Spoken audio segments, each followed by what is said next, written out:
నాదే తుల. Welcome to Shakambari Jyotishalayam. మనం ఒక సిరీస్ చూస్తున్నాం. ఆ సిరీస్ ఏంటంటే ప్రతి లగ్నానికి యోగకారకులు ఎవరు, మంచి చేసే గ్రహం ఏంటి, చెడు చేసే గ్రహం ఏంటి ఆ లగ్నానికి అనేది సిరీస్ గా చూస్తున్నాం. ఈ సిరీస్ లో ఇప్పుడు దాకా మనం కన్యా లగ్నం దాకా వచ్చాం. ఈరోజు తులా లగ్నం చూద్దాం. సుధాకర్ సార్, ఈ తులా లగ్నం ఉండే ఆ, గ్రహాలు కొంచెం విచిత్రంగా ఉంటాయి. ఎందుకంటే ద్వితీయ సప్తమాధిపతి కుజుడు అవుతాడు, ఆయన న్యూట్రల్ అవుతారు అంటారు. 9వ స్థానం 12వ స్థానం బుధుడు అవుతాడు, ఆయన ఆ, తులా లగ్నానికి, శనికి, శుక్రుడికి మిత్రుడు. సో వీళ్ళకి మంచి చేసే గ్రహాలు ఏంటి, ఏ గ్రహం ఎక్కడుంటే మంచి చేస్తుంది? శాకాంబరి జ్యోతిష్యాలయం ప్రేక్షకులకు స్వాగతం, సుస్వాగతం. సో ఈరోజు టాపిక్ ఏంటంటే తులాలగ్నం. అంటే మేషరాశి నుంచి ఇది సప్తమ రాశి అవుతున్నది. ఈ లగ్నంలో జన్మించినటువంటి వాళ్ళు, మేష లగ్నం అనేది తూర్పు అయితే ఇది పడమర అవుతున్నది. అంటే చీకటి ప్రదేశం అవుతున్నది. తులా లగ్నానికి అధిపతి శుక్రుడు అవుతున్నాడు. ఇక్కడ శని భగవానుడు కూడా ఉచ్చ పొందడం జరుగుతుంది. ఈ లగ్నానికి శివతాండవం అనేటువంటి రూపం. శివుడి యొక్క రూపం ఏంటంటే శివతాండవం. సో అందరికి తెలిసినటువంటిది శివతాండవం అంటే ఒంటి కాలిపై ఆయన నాట్యం చేయడం జరుగుతుంది. అంటే ఏకపాదము దేన్ని సూచిస్తుందంటే అజ్ఞానమును అణచివేసి జ్ఞానాన్ని ప్రసాదించేటువంటి ఒక చిహ్నం అది ఏకపాదం. అదే విధంగానే శివునికి జటాజూటంలో గంగా భవాని ఉంటారు. ఆమె నమస్కార ముద్రలో ఉంటారు. ఆ నమస్కార ముద్ర అనేటువంటిది మనలో ఉన్నటువంటి దుర్గుణాలను అణచివేసి జ్ఞానాన్ని ప్రసాదించేటువంటి ఒక చిహ్నము నమస్కార ముద్ర. అదే విధంగానే ఒక హస్తమున డమరకము, ఇంకొక హస్తమున ప్రాణధారమగు అగ్ని ఉంటుంది. ఇది వ్యసనాలను తొలగించి జ్ఞానాన్ని ప్రబోధించేటువంటి ఒక చిహ్నం. ఇక మిగిలిన 2 హస్తాలు అభయహస్తం. అంటే ప్రజలకు అభయాన్ని, నేను ఉండాను మీ వెనక అని తెలియజేసేటువంటి ఒక ముద్రను తెలియజేస్తుంది. ఋషులు ఈ సప్తమ రాశిని కొన్ని వేల సంవత్సరాలకు ముందు దీన్ని విభజించడం జరిగింది. అంటే కన్యా రాశి వరకే ఉన్నటువంటిది. మనకు 12 రాసులున్నాయి. కానీ యాక్చువల్‌గా 10 రాసులే. 4800 సంవత్సరాల క్రితము మన ఋషులు దీన్ని విభజించి, లక్షణాలను తీసుకొని దానితో విభజించి 12 రాసులు చేయడం జరిగింది. కన్యా రాశికి అధిపతి జగన్మాత. ఆమె మనలో ఉన్నటువంటి దుర్గుణాలను తొలగించి వేసి మాతృమూర్తిగా ఉంది. ఇక ద్వితీయం అయినటువంటి వృశ్చికము తేలు. ఇది కుట్టు స్వభావం కలిగినటువంటిది. విశ్వాసము కానటువంటిది. అట్లే పరిణితి చెందనటువంటి ఒక రాశి. ఈ 2 రాసుల మధ్య ఒకటి భౌతిక ప్రపంచము. కన్య అనేటువంటిది భౌతిక ప్రపంచం. భౌతిక ప్రాపంచిక విషయాల పట్ల ఆసక్తి మెండుగా ఉన్నటువంటి ఒక రాశి అయితే, వృశ్చికం అనేటువంటిది రహస్యాలను దాచేటువంటి ఒక రాశి. ఈ రెండిటి మధ్య ఇక్కడ తులారాశి ఉన్నది. మధ్యస్థానాన్ని తులారాశికి ఇచ్చారు. సప్తమ స్థానంగా విడగొట్టి లక్షణాలను బట్టి తులారాశిగా సప్తమ స్థానానికి అధిపతిని చేశారు. అంటే ఇక్కడ త్రాసు అనేటువంటి చిహ్నం. ఈ త్రాసు అనేటువంటిది బ్యాలెన్స్ చేస్తూ ఉంటుంది. దేన్ని బ్యాలెన్స్ చేస్తూ ఉంటుందంటే, కన్యా రాశిలో ఉన్నటువంటి భౌతిక ప్రాపంచిక విషయాలు పట్ల ఆసక్తిని, అట్లే ద్వితీయంలోని రహస్యాలు, పుట్టు స్వభావం కలిగినటువంటి పాయిజన్ మైండ్ కలిగినటువంటి దాన్ని, ఈ రెండిటిని కూడా సమతూకంగా ఇక్కడ బ్యాలెన్స్ చేయడం అనేది తులారాశి యొక్క బాధ్యత అయింది. ఈ రెండిటిని బ్యాలెన్స్ చేయడం అనేది అంత సులభమైనటువంటి విషయం కాదు ఈ ప్రపంచంలో. పెద్ద పెద్ద మహామునులకి, మహా ఋషులకి కూడా అంతుపట్టనటువంటి విషయము ఈ 3 రాసులే. ఈ 3 రాసులు చాలా గొప్ప వాళ్ళకి కూడా అర్థం కానటువంటి నిగూఢమైనటువంటి అర్థము దాగి ఉంది. ఇక్కడ మనం రిలేషన్‌షిప్ అంటున్నాం, శివతాండవం అంటున్నాం. చూడండి, శివతాండవానికి రిలేషన్‌షిప్‌కి సంబంధం లేదు. అది ఉగ్ర రూపం. కానీ ఇక్కడ రిలేషన్‌షిప్ అంటే చాలా కామ్‌నెస్‌ని మెయింటైన్ చేయాలి. కోపాన్ని, తాపాన్ని నిగ్రహించుకోవాలి. అటువంటి ఒక బ్యాలెన్స్ త్రాసుని ఆ శివతాండవంతో పోల్చారు అంటే, ఇది చాలా నిగూఢమైనటువంటి అర్థం అయితే ఉంది. తపస్సులకు అర్థం కానటువంటి మహా రాసులు ఈ 3 రాసులు. తులా లగ్నంలో జన్మించినటువంటి వాళ్ళు శుక్రుడు అధిపతి అవుతున్నాడు. శుక్రుడు ప్రేమకు కారకుడు, అందానికి, ఆనందానికి కారకుడు, అనురాగానికి కారకుడవుతున్నాడు. అదే విధంగానే న్యాయానికి, ధర్మానికి కారకుడవుతున్నాడు. మరి ఇదే స్థానంలో శని కూడా ఉచ్చ స్థానాన్ని పొందుతున్నాడు. మరి రవి నీచుడవుతున్నాడు. ఆత్మ ఆత్మ శక్తికి కారకుడైనటువంటి, ప్రాణశక్తికి కారకుడైనటువంటి, గుర్తింపుకి, గవర్నమెంట్‌కి కారకుడైనటువంటి రవి ఇక్కడ నీచుడవుతున్నాడు. అదే అనాత్మ అయినటువంటి గ్రహము, శని గ్రహము ఇక్కడ ఉచ్చ పొందుతున్నాడు. మరి ఏంటి ఇక్కడ నిదర్శనం? ఏంటి దీనికి తాత్పర్యం? అంటే ఈ తులా లగ్నం వాళ్ళు చాలా విషయాల పట్ల కొట్టుమిట్టాడుతూ ఉంటారు. అర్థం కానటువంటి విషయాలు. ఎందుకంటే రవిచంద్రులు ఇద్దరు కూడా పాపులవుతున్నారు ఈ లగ్నానికి. మరి అధిక శక్తివంతుడైనటువంటి, ఎనర్జీని ఇవ్వాల్సినటువంటి కుజుడు కూడా మారకాధిపతి, ద్వితీయ సప్తమాధిపతిగా, మారకాధిపతిగా ఉన్నాడు. మరి తల్లిదండ్రులైనటువంటి వాళ్ళు ఆత్మకి, మనసుకి కారకులైనటువంటి రవిచంద్రులు పాపులవుతున్నారు ఈ లగ్నానికి. అదే విధంగానే బుధుడిని తీసుకుంటే బుధుడు భాగ్యాధిపతి, మరో పక్క ద్వాదశాధిపతి. మరి సగము శుభుడు, సగం అశుభుడు అవుతున్నాడు. మరి పరిపూర్ణంగా రాజయోగాన్ని ఇచ్చేటువంటి శని ఇక్కడ ఉచ్చ పొందుతున్నాడు చతుర్థ పంచమాధిపతిగా. జీవకారకుడుగా గురువు తృతీయ షష్ఠాధిపతిగా పాపి అవుతున్నాడు. మరి జీవితంలో వీళ్ళ చుట్టూరు కూడా పాపులు ఉన్నారు. ఏ పని చేయాలన్నా వీళ్ళకి అర్థం కానటువంటి విషయం. మహామేధావులు, ఆలోచనాపరులు. శుక్రుడు జలతత్వ గ్రహం. మరి వృషభ రాశికి కూడా అధిపతి అవుతూ భూతత్వ భూతత్వాన్ని తీసుకుంటూ, తులారాశికి అధిపతి అవుతూ వాయుతత్వాన్ని తీసుకుంటూ, అట్లా పృథ్వీ తత్వానికి, ఇటు వాయుతత్వానికి, ఇటు జలతత్వానికి కారకత్వం వహించేటువంటి గ్రహము శుక్రగ్రహం. మరి ఈ మూడిటికి అధిపతి అవుతున్నాడు ఇక్కడ.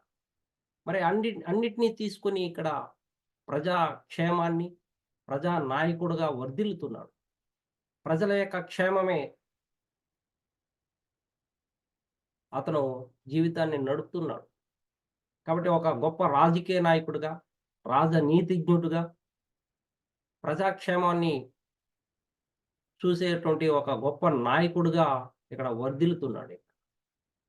కాబట్టి ప్రజాక్షేమంలో అతని యొక్క క్షేమం ఎంతో, అది సమయం కావచ్చు, లేదా లేదా ధనం కావచ్చు. ఏ రకంగా అయినా అతను ప్రజల యొక్క క్షేమం కోసము అతని జీవితాన్ని పణంగా పెడుతున్నాడిక్కడ. మరి అతని వాయుతత్వ రాశిగా చాలా ఆలోచనాపరుడు, మేధావి, మరి యథార్థం ఉండదు. ఊహలు మాత్రమే ఉంటాయి. ఊహలు అధికంగా ఉంటాయి. ఎందుకంటే స్వాతి నక్షత్రం ఉంది ఇక్కడ. ఊహలు అధికంగా ఉండేటువంటి అవకాశం ఉంటుంది. అయితే జ్ఞానవంతుడు, ఆలోచనాపరుడు. మరి యథార్థానికి తీసుకురావడానికి ఎంతో సమయం పడుతుంది. అదే విధంగానే శృంగారానికి కారకుడవుతున్నాడు శుక్రుడిక్కడ. కాబట్టి అధిక సెక్షువల్ డ్రైవ్ కూడా ఉండే అవకాశాలు ఉంటాయి. ఎందుకంటే సప్తమ స్థానం కాబట్టి. కాబట్టి రిలేషన్‌షిప్ మెయింటైన్ చేసేటువంటి సమయంలో వీళ్ళు బ్యాలెన్స్‌డ్‌గా ఉండాలి. అంటే కారకుడైనటువంటి చంద్రుడు ఎప్పుడైతే పాపయ్యాడో వీళ్ళు మనోబలాన్ని నిరోధించాలి. మనోబలాన్ని అధిగమించాలి. మనసుని వీళ్ళు ఆధీనంలో ఉంచుకోవాలి. ఉంచుకున్నప్పుడు చాలా అవకాశాలొస్తాయి. ఆత్మశక్తి రవి కారకుడైనటువంటి పాపి అయినా కూడా ఆత్మశక్తిని వీళ్ళు అదుపులో ఉంచుకోగలుగుతారో వీళ్ళకి చాలా అవకాశాలు వస్తాయి. జ్ఞానోదయం కలుగుతుంది. పరిపూర్ణమైనటువంటి ఆత్మగా ఉండే అవకాశాలు ఉంటాయి. కాబట్టి ఈ 2 కోల్పోయినటువంటి వాళ్ళు ఆలోచనలతో వివేకాన్ని కోల్పోయి మనోవ్యాధికి గురవుతున్నారు. వ్యాధులతో బాధపడుతూ వాళ్ళ జీవితాన్ని వ్యర్థం చేసుకుంటున్నారు. సమయాన్ని వృధా చేసుకుంటున్నారు. ఈ రెండిటిని ఎప్పుడైతే పెంపొందించుకుంటావో, ఆత్మశక్తిని, మనోబలాన్ని ఎప్పుడైతే వృద్ధి చెందుకుంటావో, అప్పుడు నీ జీవితం పరిమళిస్తుంది. అటువంటి వాళ్ళే ప్రజా నాయకులుగా ఉంటూ ఉన్నారు. న్యాయ నిపుణులుగా ఉంటున్నారు. పరిశోధన చేసేటువంటి ఒక గొప్ప నిపుణుడుగా తయారవుతున్నాడు.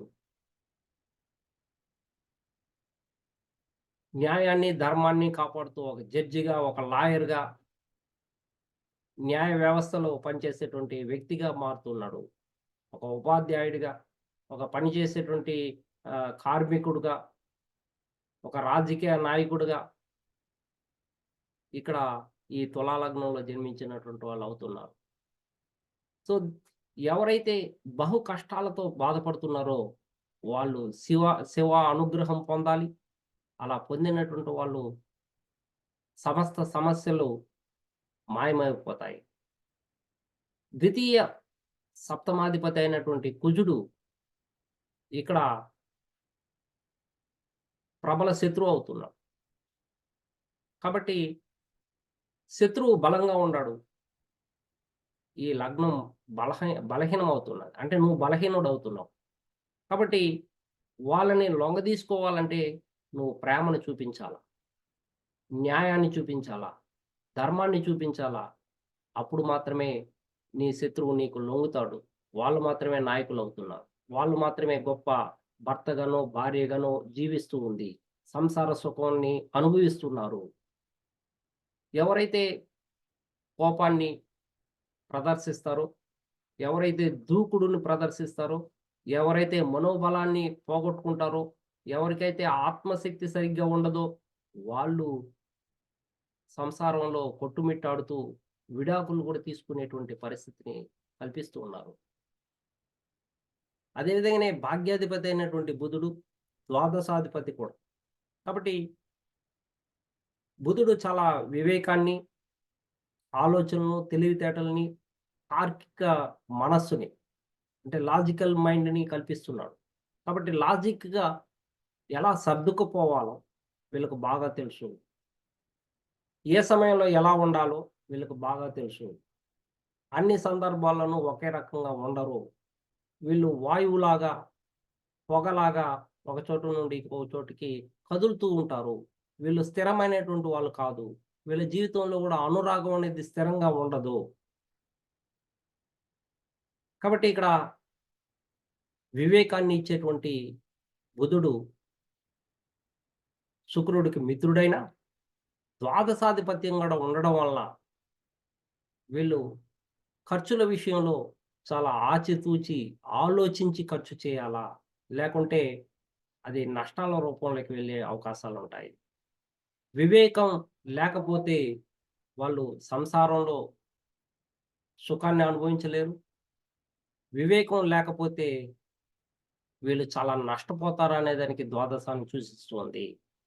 మరి ఏమి నష్టపోతారంటే రిలేషన్‌షిప్‌ని నష్టపోతారు. నాయకత్వ లక్షణాలను నష్టపోతారు.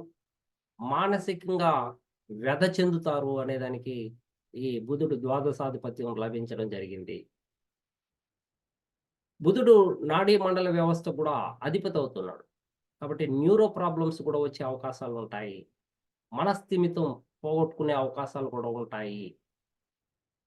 మరి తృతీయాధిపతి అయినటువంటి గురువు, షష్టాధిపతి అయినటువంటి గురువు ఇక్కడ ప్రబల పాపిగా తులా లగ్నానికి ఉంటున్నాడు. కాబట్టి చేసేటువంటి పని ఎలా ఉండాలంటే ఆదర్శవంతంగా ఉండాలి. గురువు ఇతరులకు బోధించే మార్గదర్శకుడుగా ఉంటాడు. ఆ విధంగా ఉండాలి వీళ్ళు. ఏమి బోధించాలా? ఇక్కడ బ్యాలెన్స్‌డ్‌గా ఉన్నటువంటి న్యాయాన్ని, ధర్మాన్ని బ్యాలెన్స్ చేస్తూ న్యాయం, ధర్మం గురించి ఇతరులకు బోధిస్తూ మార్గదర్శకంగా ఉన్నట్లయితే వీళ్ళ జీవితంలో ఏది పోగొట్టుకోలేరు. ప్రతిరోజు కూడా శివానుగ్రహం పొందాలి. గాంధీజీ మహాత్ముడు అనేసి అంటారు. మరి ఆయన ప్రాపంచిక విషయాల పట్ల ఆసక్తుడా? లేకుంటే పరిపూర్ణమైనటువంటి పరమార్థ చింతన తెలిసినటువంటి వాడా? అని మనం ప్రశ్నించుకుంటే మనకు సమాధానం దొరక్కపోవచ్చు. మరి హిట్లర్‌ని తీసుకుంటే అతను క్రమశిక్షణకు మూలకారకుడు. అంటే నిపుణుడు. క్రమశిక్షణలో ఒక నైపుణ్యం కలిగినటువంటి వ్యక్తి. ధైర్యవంతుడు. అధిక శక్తివంతుడు. మరి ఎక్కడ భగవంతుడి దగ్గర చేరలేదు. భగవంతుడిని స్మరించలేదు. ఈ వ్యక్తి పరిపూర్ణమైనటువంటి పరమార్థ చింతన తెలిసినటువంటి వాడా? అని ప్రశ్నిస్తే అతనిలో సుఖం లేదు. అతనికి సుఖకరమైనటువంటి జీవితం లేదు అనేది ఇక్కడ శివుని యొక్క పరమార్థం బట్టి తెలుస్తుంది. అతని జీవితంలో లోటు అనేది కనిపిస్తూ ఉంది. దానికి కారణం అతను భగవంతుని స్మరించకపోవడమే. కాబట్టి ఎవరైతే భగవంతుడిని స్మరిస్తారో, ఈశ్వరనామం చేస్తారో, ఆ తులా లగ్నం వాళ్ళు ప్రతిదాన్ని కూడా బ్యాలెన్స్ చేసే అవకాశాలుంటాయి. లేకుంటే చాలా విషయాలు పోగొట్టుకునేటువంటి అవకాశం ఉంటుంది. ఆధ్యాత్మిక వైపు అడుగులు వేయాలా? ఇతరులకి బోధించాలా? ప్రతిదాన్ని బ్యాలెన్స్ చేయాలి. అరిషడ్వర్గాలను, ద్వితీయంలో ఉన్నటువంటి అరిషడ్వర్గాలను, కామ, క్రోధ, లోభ, మోహ, మదమాశ్చర్యాలను వీళ్ళు బ్యాలెన్స్ చేయాలా?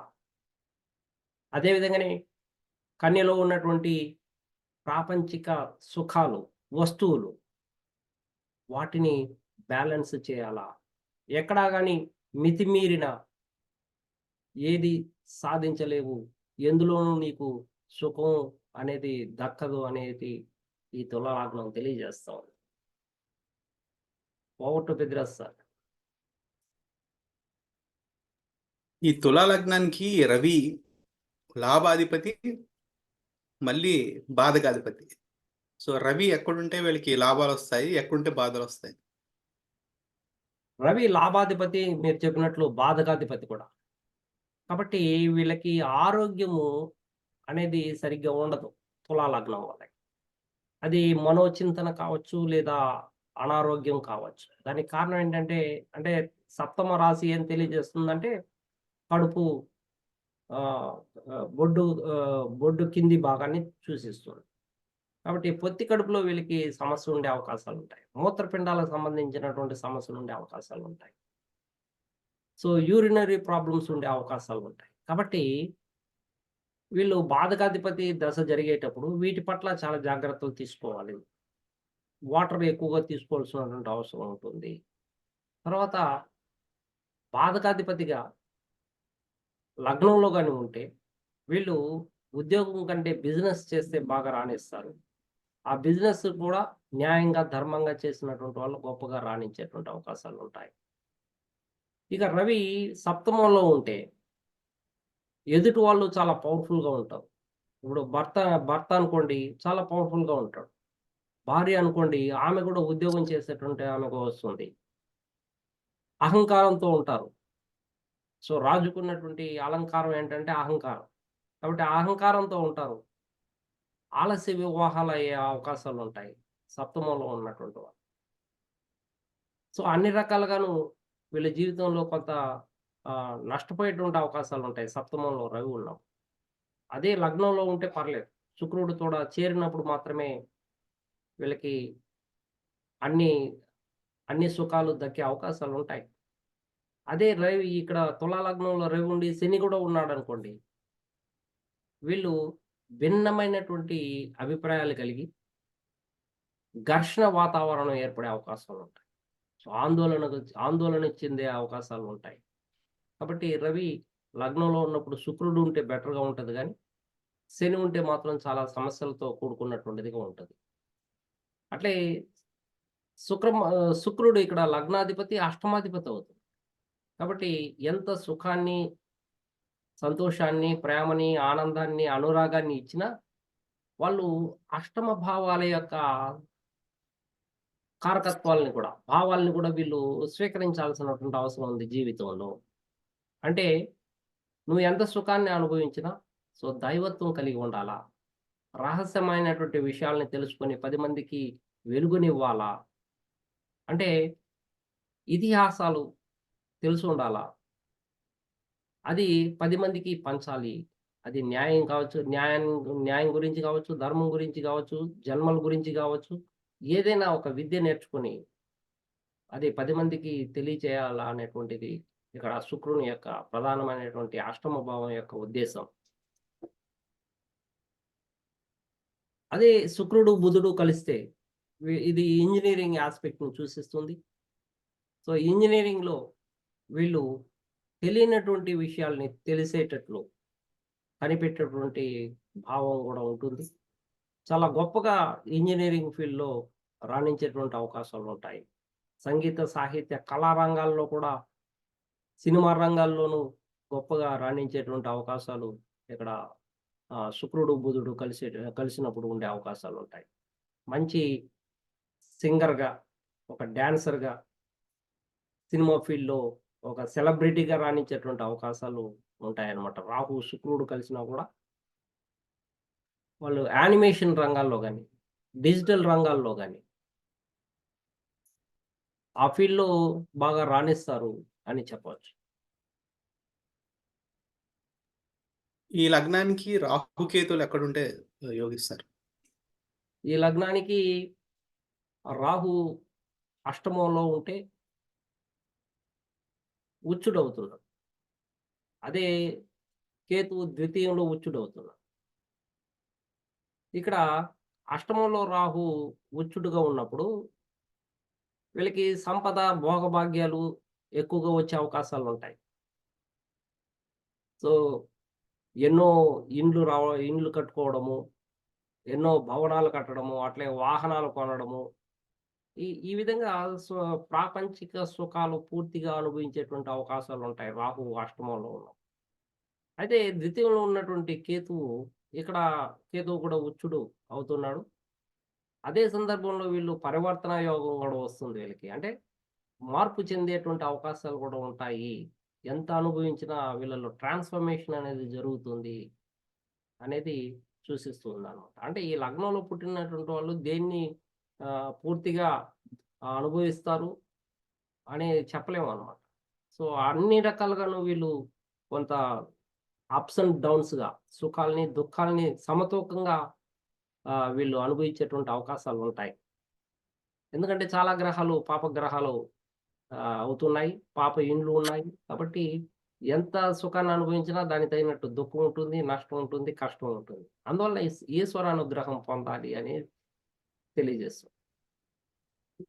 అంటే మీరు చెప్పిన ట్రాన్స్ఫర్మేషన్ ఎందుకు అనంటే, తులా లగ్నంలో విశాఖ నక్షత్రం ఉండటం వల్ల.